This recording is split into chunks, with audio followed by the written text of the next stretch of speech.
more about this, Patriot Academy founder Rick Green. Rick, thank you so much for being here.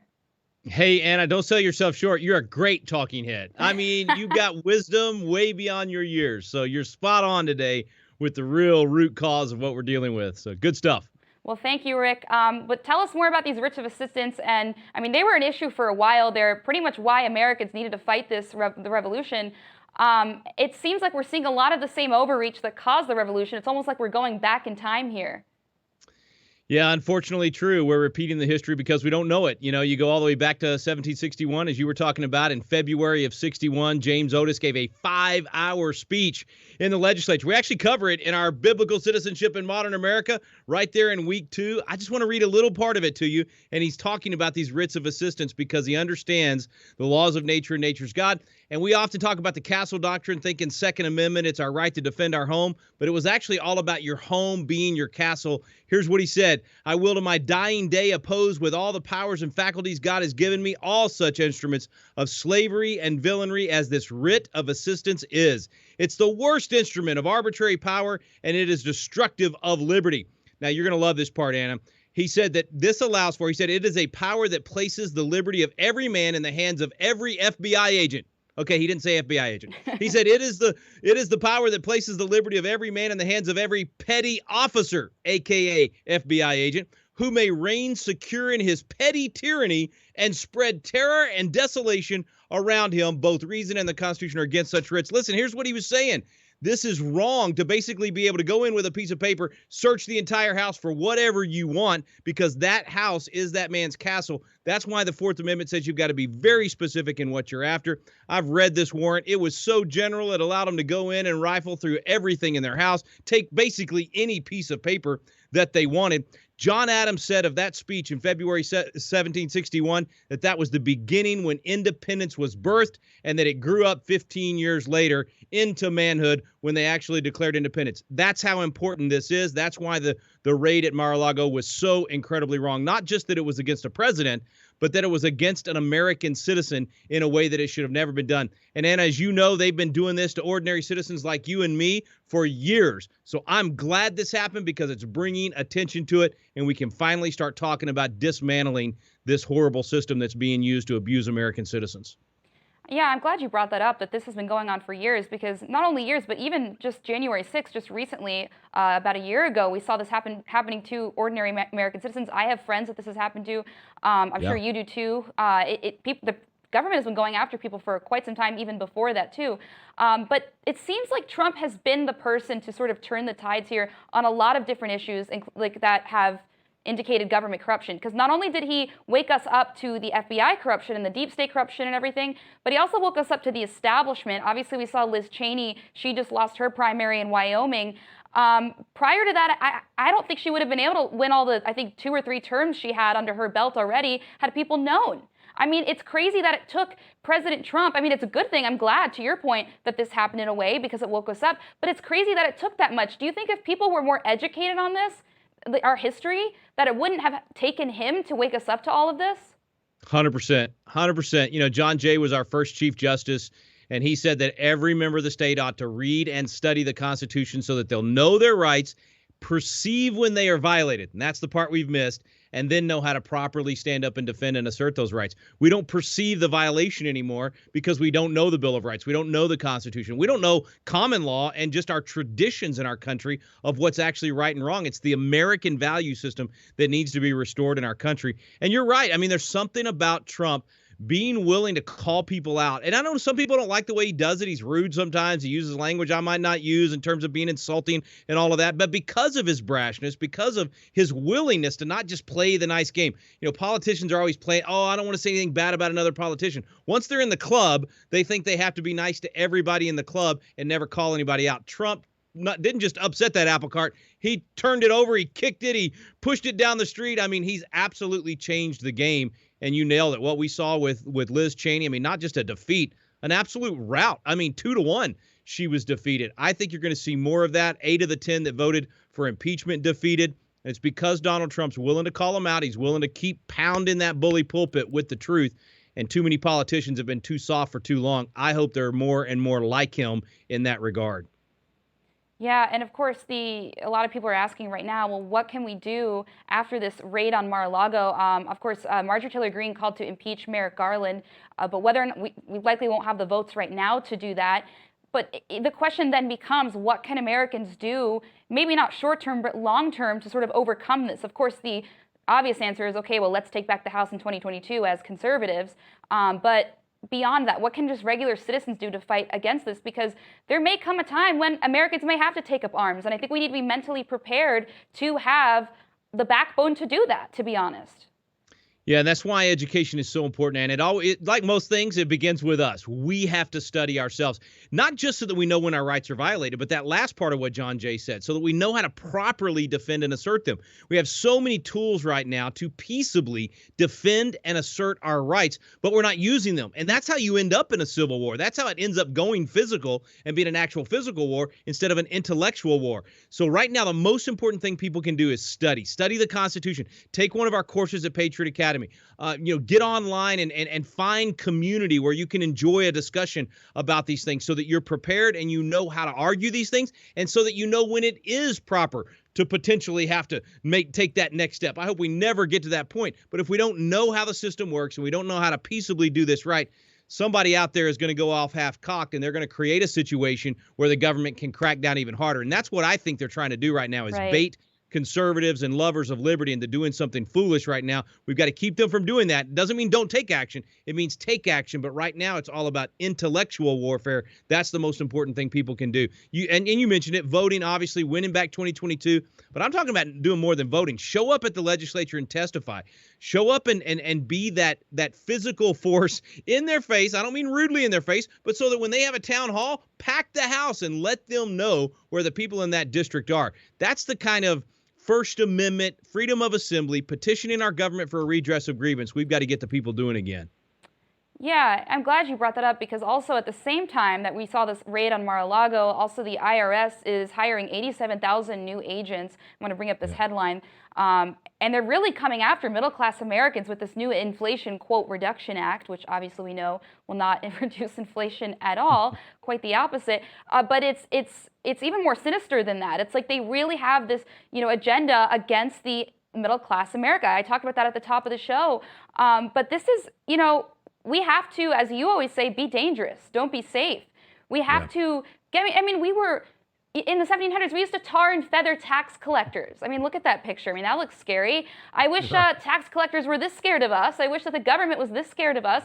I'm not saying go out and tar and feather people, but how do we get from that to these losers today as Americans? I'm sorry, most of us are, that just won't even, testify at their local council hearing. It's just, it's wild. I mean, we don't have, I'm sorry, the balls to do it anymore. And that's so sad to me, because we used to be so cool and we used to really scare people.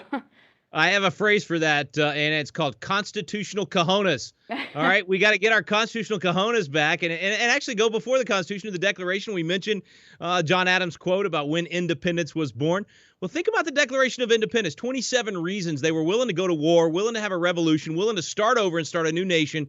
And the 10th reason applies right now today. He has erected a multitude of new offices and sent hither swarms of officers to harass our people and eat out their substance. 87,000 new officers to harass our people and eat out their substance, as if they weren't doing enough of that already with the bloated bureaucracies out there. There is a time, as the Declaration says, to not do things when it's light and transient causes. We don't want to upset the apple cart. But when you have all these different scenarios, all pushing towards tyranny, the Declaration says that's the time to alter or abolish your government. I don't want to abolish this government. I want to alter it. I want to restore it back to the actual original constitutional federal government that we had. Very limited, only doing a few things, national defense and a few others. Everything else goes back to the states. That's the only way we're going to avoid civil war and avoid this nation breaking apart. That's why Convention of States is so important. That's why knowing the Constitution and knowing the original intent and then knowing how to fight to restore the original intent is the only way we're going to keep this San Francisco cabal from running Washington, D.C., and thereby running everybody's personal lives. Yeah, so then my question for you becomes, what about the question of secession? Because A lot of conservatives fall on both sides. I mean, there's people like Steve Bannon who is vehemently opposed to it because he says, well, this is our country. We should have a right to make people who don't like it leave. We shouldn't have to secede for them. But then you have people like Daniel Miller who is like, no, this is a real problem. And frankly, I don't believe we're going to fix this. Of course, he is the author of Texit. We've had him on many times. He wants to secede. He wants to see a secession. I know you're a Texan yourself. Where do you see this issue? Where do you stand on this? I think Daniel's book, Texit, is very good. I think it points out what we would need to do when we get to that point. I'm just not there yet because I do believe we still have the means that John Jay talked about to defend and assert our rights. And I mentioned Convention of States. That's really the last tool in the toolbox that can save the country. And thankfully, Colonel George Mason at the Constitutional Convention thought of this. He knew we would get to this point, and he put this tool in the Constitution so that the states could do this without the feds involved. I think the federal government is so broken, it will not fix itself. The states have to do this. We, the people, through our legislators, have to do this. If that fails, if we don't get to that point, I think the next talk is going to be how do we divide this thing up and let blues be blues and reds be red and let everybody move to where they can be in a community of interest. But the first step that we have to take is doing everything we can to stay together as a nation for strength against China and everybody else. It's better for us to be together as a nation. Also because we have great patriots in every state where, there's good and bad people everywhere and there's people of differing views. We can keep the thing together, but you have to let each state have its own personality, and that's not what we're doing right now. We're trying to have a national government that micromanages everything in our lives. We got to get away from that because somebody's going to win every 4 years, and we don't want the whole nation to just swing really hard one way or the other. The nation should only be dealing with the big issues like the border and national defense. Individual states can deal with everything else. If we can get back to that point, and we're on our way. There's great momentum on Convention of States. 19 states have called for it. We need 15 more to call for it. Several of those will do so, early next year. So I think we can get there. But if not, I'll be calling Daniel Miller and having lunch and talking about how to take that next step. Yeah, that's right. You were here talking about a convention of states not long ago. But I think what the part that a lot of conservatives don't understand is they think, if we just change the president, unfortunately, and I'm all for this, like, let's get President Trump back in office. Great, that's wonderful. But here's the problem. The government rarely, gives up power that it already has. It's not like President Trump's going to walk in there on day one and be like, okay, undo all the precedents that the government has set in the past, 4 or 5 years, whatever. That's the dangerous part here is it's like once you do it, you can't undo it. And even with COVID, what we saw, it's not like we're not going to see that again, quite frankly. I mean, everything that's happening with monkeypox, for example, it's only a matter of time before the monkeypox vaccine is mandated. So my concern is that there really is no turning back. And I think more conservatives need to wake up and realize it's not as simple as a change in office holder. It really isn't. Yeah. No, you're so right about that. It's important, obviously, and it helps direct the country in a certain direction. But reversing so much of what's been done, Ronald Reagan was unable to do it. That was one of his big three. He was unable to do that when he was able to reduce taxes and rebuild the military and patriotism, but he was unable to reduce the fourth branch of bureaucracy that's there. Donald Trump was unable to do that in his first 4 years. Maybe he'll be able to do it in his second 4 years, should he run in 2024 a little bit better. But you got to realize what you're up against. It's exactly what you just said. It's a behemoth. And all the laws that make it so hard to fire civil servants and all of those things, it makes it very, very difficult to do it from Washington, D.C. It can be done from outside Washington, D.C., but it's a huge step. It's the only solution big enough for the problem that we have. And you nailed it. Nobody in history has taken power wrongfully. Stealing it literally is what Washington, D.C.'s done. No one's ever stolen power from the people and then just said, I probably shouldn't have done that. Let me give that back to you. Never, ever happened in the history of mankind because the nature of man doesn't allow for it. So I don't care if Kevin McCarthy, Speaker of the House, and even if Ted Cruz was the majority leader in the Senate and Donald Trump in the White House with Ron DeSantis as his vice president, that will not change the fact that the federal government is way outside of its jurisdiction. The only thing that'll put it back in its box, what they would be able to do is manage it a little better within that outside of the jurisdiction box. We need to put them back in their original box, and that can only be done through the states. Yeah. This is probably more of a macro issue, but to take, a 30,000-foot view here, do you think that the predicament we're in today as Americans is largely because of the failed education system? We kind of trusted the education system for too long because we can point at issues, along the way, little issues, but ultimately something had to go wrong at the start. And at the start, I mean, at the start of people's lives, because Americans used to be very well educated on how to be good civil servants back in the 1800s. Now everybody is lacking in that area, I would say. Right.